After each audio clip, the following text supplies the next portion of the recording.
voice of the streets. It's too much killing in the hood, why they creeps out the violence? Look at your little kids, how you say that's not your problem? Yeah, we gon' debate after that. What, wait, teach these brothers that they kings, maybe they won't have to dream. It's a new day, a new era.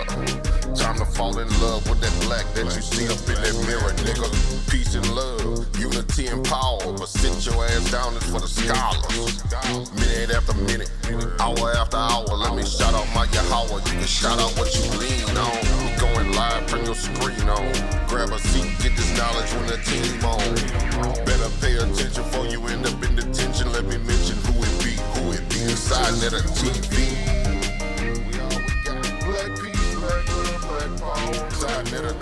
One piece that we could never forget. You can't forget the psychological damage of slavery. Not just of slavery. Because see, when we came out of that so-called slavery thing, we were still pretty much in our African head. It's the psychological warfare that's being waged today and being waged through that period that Dr. Nobles called the mimetic European infection. That they're construct how our minds are organized. So even when you're consciously trying to do something black, that false construction they've placed in you regurgitate up and attack you who trying to free yourself. That's right. When we were young, down south, you know, we always, because we didn't know another term, so we used to say we were Indian and black. Right. But when you got older, like when we left home I lived in the woods. I grew up on a village, and I'm the bush. I'm bush Negro, straight up, straight ahead. And so, but when we came to the cities, people laughed at you when you said that. So that was the point I was making. Not only did we make that reference to ourselves, but we went to the mounds. We went to the graves of our people and the method in which we buried. The ones who were indigenous there, they bury in mounds. And those of us who was from the continent, especially we had Congo, we had Akan and Yoruba and Igbo.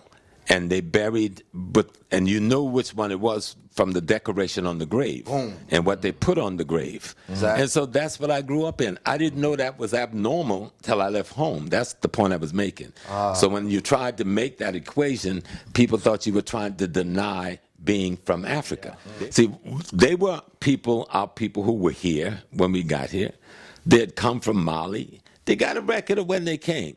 But if you know anything about West Africa, like I was explaining, I was in the U.S. Navy and we sailed on that coast. I was stationed in the Gran Canary Islands in Las Palmas, all right? And we sailed down to the Bahamas.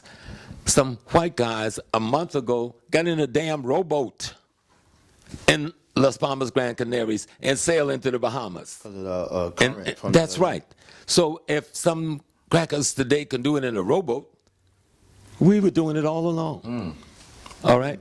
And that's a part of the discussion in Africa, that we were coming and going, visiting this place. We showed Columbus how to get here. He knew he wouldn't go into no India.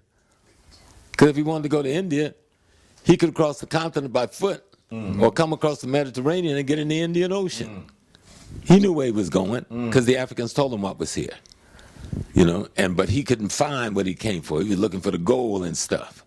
But when he didn't find it, they threw his butt in prison. Most people know Columbus spent most of his life in prison after he went back. I just told you the white folks came over here in a rowboat the other day. I believe that. Okay. So if they can come over here in a rowboat, no, it was all on BBC News, and they were getting Professor, this you're is saying from Africa to here in a rowboat. came over here in a Pretty boat. good sized rowboat. This was all on the BBC. What was this, about a month ago? It's not the first time. Yeah. Every So the point is, if you ever see the African dugouts, some of them as long as Yeah, this the room. dugout. Yeah, I seen All that. right. The oldest one. And you Nigeria see is. them out on the sea and how them brothers manipulate that. They cross the Atlantic Ocean, nothing. I lived on that Atlantic Ocean for 2 years. When you're out on the ocean, the provisions, having food and water to survive. When you're out on the ocean, except in a storm, it's calm. It ain't like them waves we see when we're on the shore. Once you get past those waves, you're on a big slice of blue glass. I was in the U.S. Navy. I lived out there. Okay? For 24 months. That was my home. The ocean is not as treacherous as you say, except when nature decides I got a storm brewing up, then you're in trouble. So when you realize and see the type of dugouts they have in West Africa, they could have made it here, you know? But the African from the continent, now we've been dealing with that crack for 3,000 years. We had gotten immunity to him. Right. The Greeks, the Romans, the Visigoths, the Arabs. So we were pretty much immune to his stuff. We were the strongest dude in the world. And so we came here because they knew what we knew. We didn't come here because they wanted to work some black folks. We came here because they were looking, they had found some land. Agriculture was the only thing they could do, but they didn't know a damn thing about doing it. They went to the one place where some people had taken the science of agrarian and agricultural science to a level that it would make sense. They see it as far back as ancient Kemet, but definitely in West Africa. And so we were brought here to be the architects. We were brought here to be the metal workers. We were brought here to be the brick workers. And we were brought here to be the farmers. And when I started talking there earlier, I was going to talk about the nets, because we fish a certain way where I come from in the South. And there's a net called casting. You know what a cast net is? Put one hand in your mouth and you swing. Okay. And then you have the cow horn in the middle where you draw the line. I used to make those things with my grandfather. The genesis of it is the ancient Kemet. Yes. Okay. We had the other net that they use in Africa today that you see them pull when you're going along the coast. We call it seining, that big long net with the weight on the bottom and you go out and form a U. My big brother and them would go in the boat and they'd make the U. You anchor the net down on one side and you let it sit for a couple hours until you feel the weight of it pulling. Then the whole community would pull and we sing. They do the same. When I got to Africa and see them doing that, I thought it was back in South Carolina. I saw it right out. Well, it comes from Africa, brother. That's my point. Yeah. The very needle they use to fix the net, it's a needle that's shaped like this with a little thing down the middle. The very needle Grandpa would fix his net with, that's the needle they still use in Ghana today. So we got all of the things that show we came from there. We brought our tools from there. We brought our culture from there. But we can't deny, see, we don't want to be them. We can't deny that we were here. We were here. Some of us were here. But that's a very small amount of people. Yes. There is nothing to show an appreciable population. That's right. And much of that population was in Southern Virginia and primarily in South Carolina. The Owendals, the Waccamo, the Pidi, the nation that I'm related to, Jacora. But these nations were decimated by white diseases. And the rest of them married into the brothers that came over later. That's shit, the family hit. They didn't marry into the Asiatics. They married into those of us who came. You know, and we form armies. That's when you look at our resistance movement. The African from the continent brought with them a style of warfare. Nobody wants to deal with the fact that we fought. We brought a style of warfare. We had just gotten through with the Fulani Jihad, Shehu's Jihad. We had been in wars before the cracker got us, so we knew who we were. He may have come with his gun and took away our stuff, but we used that war technology over here. That's what created the Seminole Nation. And that's what created other maroon communities. And when we studied this thing, we weren't crazy. Even when we left Florida, we went to Mexico. Half of the Seminoles escaped and went to Mexico, fought in the Mexico War with Emiliano Zapata. Matter of fact, Zapata himself was an African. Yes, he was. Matter of fact, the dude who led the main revolution in Mexico was a brother from Nigeria. I think Nigeria or Angola, one of those two areas. His name is Yango. Okay. That sounds like Congo. Gaspar Yango. Congo, Angola. And on his plaque it says that the African who liberated.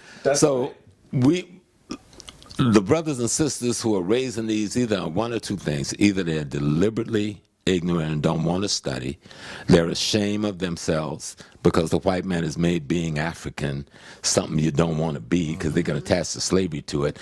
See, what we don't understand, Africans was never enslaved in America. That's what they probably play. See, they might have heard me say this. Let me tell you what I was saying. I was saying because the only person can define my condition is me. You can put some chains on me, but you can't make me a slave. That's the point I think I was making, and somebody may have twisted that. All right. Because what I was saying is that I'm never a slave. I'm not a slave. My ancestors were enslaved. That's right. Somebody tried to enslave me, but that was his mind. That shit was in his mind. You could put me in a cell 2 foot by 2 foot and I'd still be free.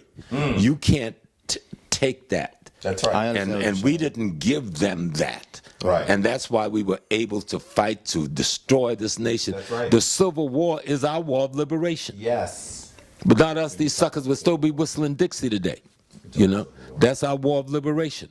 And so, no, I'm an African from the continent. My Pat Joe was sold into slavery at the town. That's my great-grandfather. Matter of fact, I was trying to put him up on the internet last night, and I couldn't figure out how to do it on my Facebook thing. I got grandma out there, though. Yeah. So I got a picture of his wife, Matt Hope. That's my great-grandma. But Pat Joe came, him and his brother and his mother were sold into slavery, into the town clock in Georgetown, South. We call it the town clock now, the old slave market. Now they want to call it a rice museum. Ain't no damn rice museum. That's a slave market. Museum. So the rice museum. Gotta sanitize. I'm serious, but people are still fighting to get the right label put on there.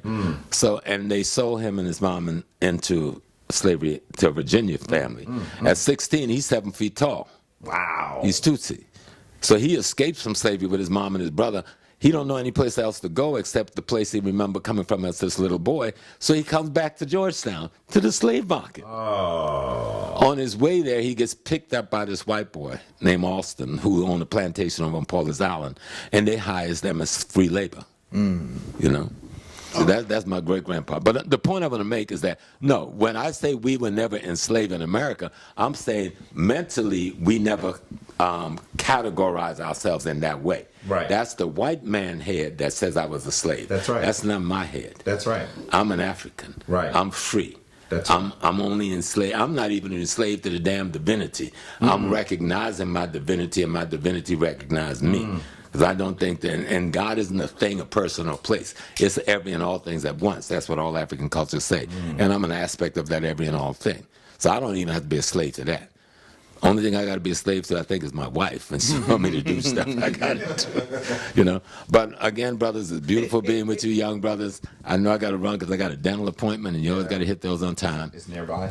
No, but it'll take me about 15 minutes. If I'm 15 minutes late, sister's cool, because I've been going to them for years. But keep doing your work, free your people. I don't hate you, black man. I just hate you because you hate me. And I ain't did you nothing, but you looking all shady. Maybe it's Mercedes or that Beamer in the driveway. Maybe I can show you how to get that but you sideways. Tuning on that YouTube sa.neter TV. Yeah, we cooking in the kitchen, but it's no pig feet. I can give you a million years, but you can't beat me. You should try to be yourself. We can show you all the steps. What's your name? Where you calling from? Who on the line? Open up what you calling for. What's on your mind? Dig up in that bag and drop a jewel for your people. Exposing all evil on sa.neter TV. Black Paul, sa.neter TV. We can reach the world apart on sa.neter TV. If we each show up, what's stopping sa.neter?